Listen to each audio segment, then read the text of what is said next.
All right, I'm trying this again. Facebook cut off my video. So sorry about that. So this will be a part 2. You'll be able to find part 1. And, because I'm not going to go back and read the pages that I had already read. So I just posted the link for where the filing is. So you can go read it for yourself if you would like. And before I get back to reading, since this is a new one, again, who am I? My name is Jax West. I run Stephen Avery Project, MAM Gossip, and Justice with Jax. I am just an advocate. I am not related to the Averys.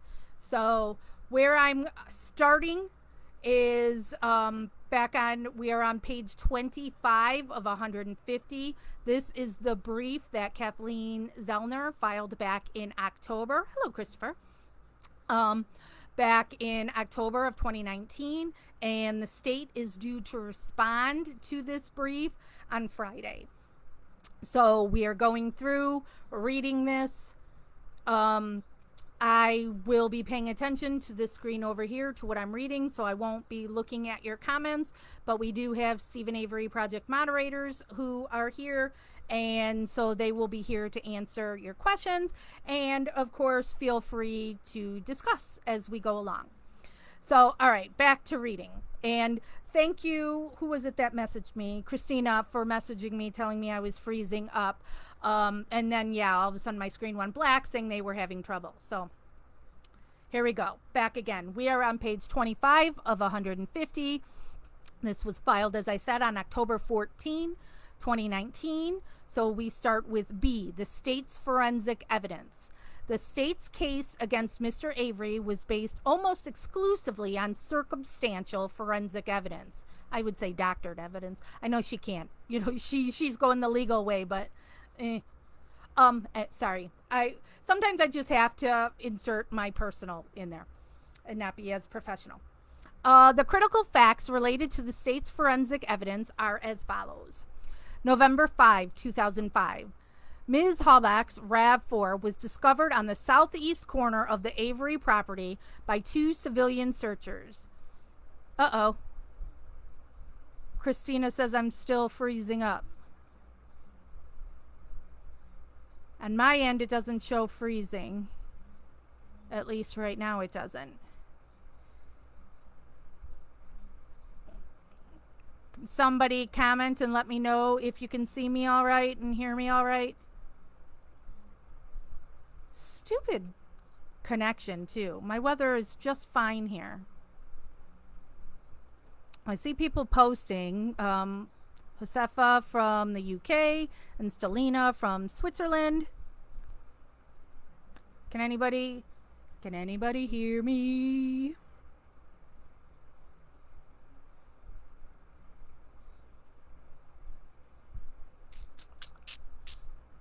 Yay or nay? Tell me if I continue. Scott says I'm freezing. And Mel says freezing.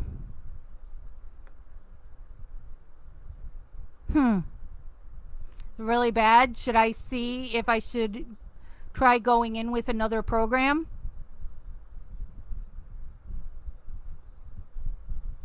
Stupid Facebook.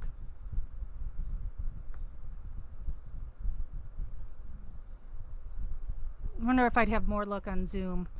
Thank you, Tina, for telling me still freezing. Ugh. This sucks. This sucks. Alright, maybe I should end this and try and go in through another program. Oh, Rebecca says it's not freezing for her. Sorry about this. Okay, there's 2 more that are saying they can see. Christina says it's good this second. Alright, I'll just keep going for right now. Sorry for technical stuff. Okay, I'll keep plugging along. But please feel free, because I've got my phone sitting in front of me too. Okay, and there's Christina messaging me telling me I'm good right now. So here we go. Again, November 5, 2005. Ms. Hallback's RAV4 was discovered on the southeast corner of the Avery property by two civilian searchers, Pamela Sturm of God and her daughter Nicole, within 30 to 35 minutes of their arrival, which I have a video that disproves that there is no way possible that she could have found the vehicle that quick unless she was told where to go. And also, the path she took is not the way that a normal person would have gone from the office. It's just whatever. Anyway, sorry. According to the state, the speed with which Pam located Ms. Hallback's RAV4 on the Avery salvage yard was attributable to, quote, the hand of God. Do you hear thundering and crashing behind me? The hand of God. Ms. Hallback's RAV4 was locked and partially obscured by branches, plywood, and an old vehicle hood, which is so dumb. According to the state, the RAV4's battery had been disconnected to prevent the alarm from being activated, which, of course, they would have no idea of knowing why it was disconnected. The state argued that it was readily apparent that Mr. Avery intended to crush Ms. Hallback's RAV4 simply because the RAV4 was found in the vicinity of the car crusher. Because again, this is just them coming up with something. There is no proof, nothing that says. Lynn says you get about 5 words in and then it freezes and skips. Oh, no.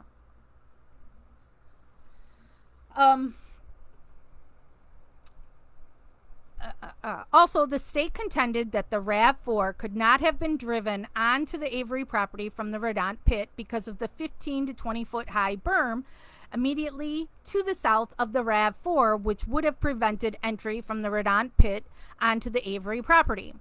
And then the footnote says the state presented the following experts at trial: John Ertl, DNA analyst; Ronald Groffey, forensic imaging specialist; Sherry Big Hair Colhane, DNA analyst and fixer; Nick Stulke, blood spatter analyst; Dr. Donald Simley, forensic odontologist; Dr. Leslie Eisenberg, forensic anthropologist; Curtis Thomas, electronics engineer; William Newhouse, firearms and tool marks examiner; Kenneth Olson, trace evidence examiner; Dr. Jeffrey Jensen, forensic pathologist; Dr. Mark LeBeau, chemist; Michael Riddle, fingerprint identification analyst; Anthony Zimmerman, network engineer; and Bobby Dowerwatt,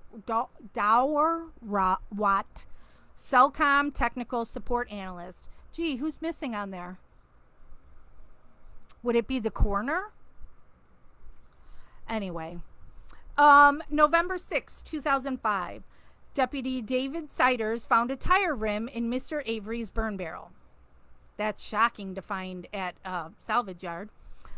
Underneath the tire rim, Ms. Hallback's electronic devices were discovered, including her Motorola V3 Razr cell phone, the circuit board for her Palm Zyre 31 Palm Pilot, and components of her Canon PowerShot A310 digital camera.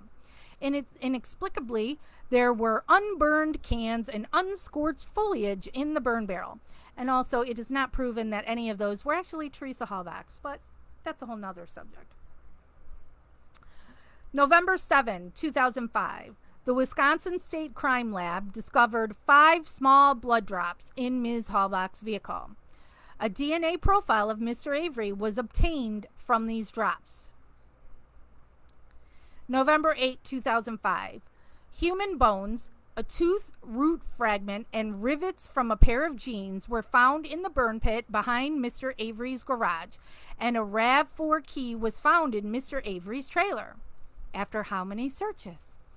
Mr. Avery's DNA profile was recovered from the RAV key from rubbing them on his slippers. The RAV4 license plates were discovered in another vehicle at the Avery salvage yard during the search by a volunteer. The male DNA on the plates were insufficient to develop a full DNA profile, which is probably code for they couldn't fix it to say it was Stephen, so they just say there wasn't enough. November 9, 2005. Mr. Avery is arrested and charged with possession of a firearm by a felon. And that's something that everybody forgets.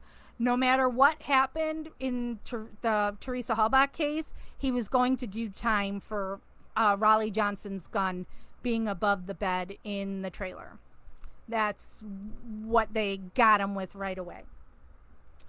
November 15, 2005. Mr. Avery is arrested and charged with first-degree intentional homicide for the Halbach murder. March 1 through 2, 2006. Based on Brendan Dassey's alleged confessions, now remember this is March and the alleged incident occurred on Halloween, law enforcement conducted a search of Mr. Avery's garage and discovered fragments of two .22 caliber bullets that had somehow gone undetected during 6 previous searches on November 5, 6, 8, 9, 10, and 12, 2005.